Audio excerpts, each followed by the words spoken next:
Hello and welcome to Sunday Morning with Ajaz Haque. I'm recovering from a cold, so my voice may be a little hoarse, so I apologize for that. Today we have some very important issues to cover. Trump's impeachment is one, and then Biden's oath-taking on Wednesday. The British House of Commons passes a resolution on Kashmir. After broadsheet disaster, a PIA plane is seized in Malaysia. And so these are the most important issues of this week. To begin with, Mr. Trump was impeached once again in the House of Representatives. Probably the only president to be impeached twice. A great honor he has earned himself. However, it is up to the Senate now to consider the impeachment. The process requires a trial with lawyers representing both sides, the House and the President, and it could take weeks, but his presidency is only another 3 days and then he'll be gone. So I don't know if the Senate will impeach him or if just a procedural nonsense that they'll just go through and then that'll be it. Now, and also for impeachment, 2/3 senators are required, 67. So I don't know if enough Republicans will break ranks. When Richard Nixon got caught in the Watergate scandal, even though he was a great president, but it was his mistake not to have punished the people who broke into Watergate. Ultimately, the Senate Republicans walked over to the White House and told Richard Nixon, Mr. President, you either resign or we will impeach you. Now, the question is, do the current Republican senators have the morality and the conscience to walk over to Trump and say, you better resign? Or are they so impressed by his shenanigans, or they're too scared, or they don't have the courage to do it? I think it'll be a shame if the Republicans do not impeach him. His supporters have caused a lot of mayhem in Washington, and Washington is looking like a fortress. There are soldiers everywhere, and the supporters have threatened that they will, A, disrupt the oath-taking for Joe Biden on Wednesday, and B, they will demonstrate in all 50 states and cause mayhem. So it remains to be seen what happens, since Trump has now grudgingly accepted defeat and is already packed boxes are moving out of the White House. So hopefully the supporters will be a little more calm than they were when they attacked the Capitol Hill.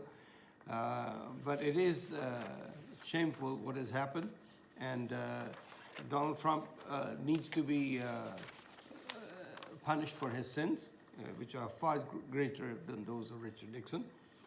Anyway, so we will see what happens. The British House of Commons passed a resolution this week denouncing Indian grasp on Kashmir, denouncing the human rights abuse, and saying that this is an international dispute and the people of Kashmir deserve a free vote, plebiscite, in order to decide their future, whether they want to remain in India or they want to go join Pakistan or be independent. India has been claiming that it's an integral part. However, the House of Commons resolution says it is not an integral part. So it'll be interesting to see. There were a number of MPs who took part in debate, including a minister, and they all joined hands, Conservative and Labour, as well as Lib Dem, to denounce India's occupation of Kashmir. Last week, Pakistan government paid $28 million when the assets of Pakistan High Commission was seized by an order by High Court of the London High Commission, and then ended up paying $28 million to Broadsheet, as opposed to $17 million awarded to them several years earlier, which the previous governments did not bother to pay or settle. This week, a PIA's Boeing 777 was seized in Malaysia under the orders of High Court in London, obtained by the company that leased the aircraft to PIA, which is the largest leasing company in the world. And the PIA management's excuses are unbelievable. They said the payment could not be, because they had not paid their lease payments. They said payment could not be made due to COVID. So was the payment going to be loaded on the PIA plane and sent to Ireland? What kind of stupid excuse is that? The money was available. If it was available, it should have been paid. It's this nonchalant attitude of our bureaucrats, our babus, our politicians that is causing these massive losses to the Pakistani public. This is not the first time. There was a Haque issue, and there's the Haque issue, and all these fancy lawyers that the government hires go and lose each and every case because the cases are bogus. And the question is, did anyone resign from PIA? Did the Minister of Aviation, Ghulam Sarwar Khan, resign? Did the chairman PIA resign? Absolutely not. I guess ethics and shame are a thing of the past. Ghulam Sarwar Khan is the same guy who literally destroyed PIA by his utterances in the National Assembly about pilot licenses. And to this day, PIA is grounded by several countries and can only fly few flights. So literally he has destroyed PIA. Question is, why is the PM still hanging on to him in his cabinet? Should he not be fired?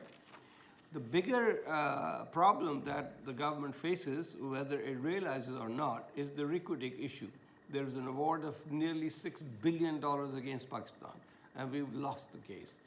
And we are not taking it seriously. We're just handling it like broadsheet and like the PIA plain lease.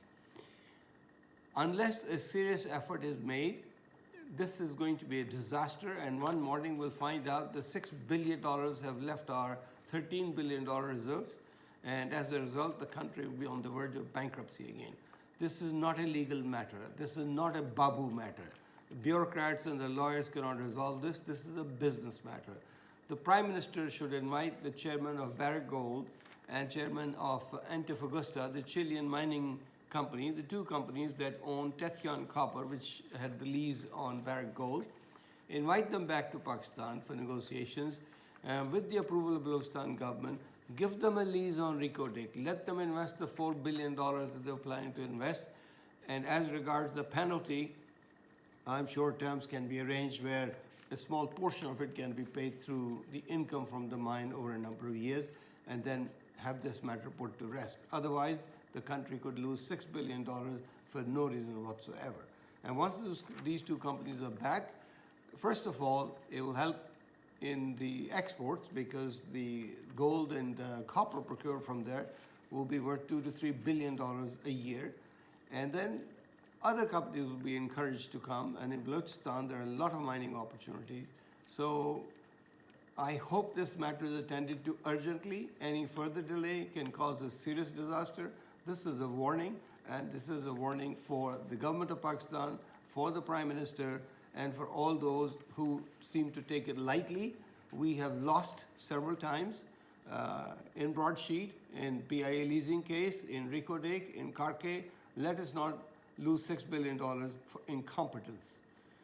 This is all, ladies and gentlemen. I'll see you next week. Have a nice week.